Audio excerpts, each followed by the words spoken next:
De regreso a Negocios en Imagen, bueno, como le decíamos, el próximo año, ¿cómo se va a gastar justo este presupuesto? Pues el 74% será pues a gasto programable, aquel que se destina a proveer bienes y servicios públicos a la población, y un 26% se va al no programable, el que se refiere al pago de cumplimiento de obligaciones como las participaciones, el pago de la deuda y las pensiones, que es un tema muy importante y del cual vamos a platicar ahora con Ricardo Velázquez Luna, quien es experto en este tema de pensiones y también socio director de asesores patrimoniales. ¿Cómo estás, Ricardo? Me da mucho gusto saludarte. Buenas tardes y gracias por estar en Negocios en Imagen. Sofía Nava, buenas tardes, gracias por tu invitación. Platícame un poco, Ricardo, ¿cuál es el punto de vista, tu análisis que haces referente, pues ya después de que se conoce que la Secretaría de Hacienda programa para el próximo año cerca del 16.5% del total de este presupuesto para el pago de pensiones? Obviamente, pues estamos hablando de trabajadores de la administración pública en primera línea, ¿no? Es correcto, la realidad es que no es nuevo, ya desde el 2019 el pago para pensiones supera el billón Supera de el pesos. billón, exacto. Hoy pues se destina como presupuesto para el IMSS arriba de 1 billón de pesos y más del 60% se va a ocupar para el pago de pensiones, en el orden de 640 millones de pesos se ocupará para el pago de pensiones. Y lo que pasa es que cada año incrementan más el número de pensionados que se Exacto. adhieren a este beneficio y pues no se salen o mueren, por decirlo correctamente, personas que se esperaba que lo hicieran, de entrada porque el estimado de vida era menor.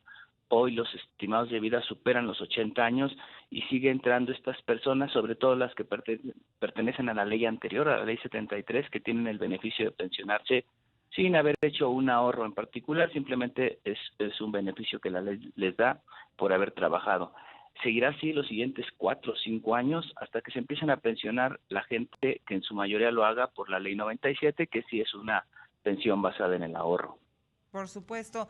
Y bueno, también cada año va incrementándose el monto que reciben por pensión también los trabajadores, ¿cierto?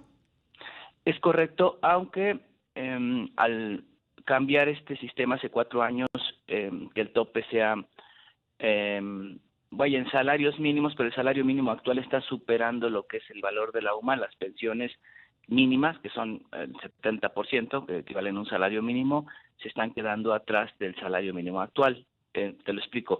El salario mínimo va subiendo con diferencia de la inflación. Sin embargo, la gente que ya tiene una pensión, su pensión sube con la inflación. Entonces, sí, las pensiones pequeñas cada vez se quedan más cortas en relación al salario mínimo actual. Ahora, tú como asesor justo, pues asesor patrimonial, ¿qué recomendarías a estos trabajadores que pues tienen de alguna manera muy buenas pensiones otorgadas por el gobierno, que pudieran hacer uso para algunas inversiones o para algunas compras, que pudieran incrementar justamente este ingreso que reciben ellos mensualmente? Bueno, recordar, para los menores de 45 años aproximadamente pertenecen a un sistema de pensiones anterior donde no van a tener el beneficio de pensionarse como ahora. Para ellos el exhorto es ahorrar porque ese tiempo viene corto, entonces necesitan hacerlo. La gente que está por pensionarse, mi mayor recomendación es investigar. La pensión se define pues por un promedio salarial. Mucha gente llega a los 60 años esperando una pensión y resulta que no la tiene. Hay que conocer la ley, acercarse y sobre todo informarse antes de cumplir los 60 años para poder tener el beneficio de esta ley, ¿no? Sí, porque hay gente que cree que cumpliendo los 60 años incluso pues dicen, "Ah, ya me puedo pensionar", pero hay veces que les faltan, no sé, semanas de cotización. Bueno, y eso estoy hablando como de los empleados que no trabajamos en el gobierno, ¿verdad?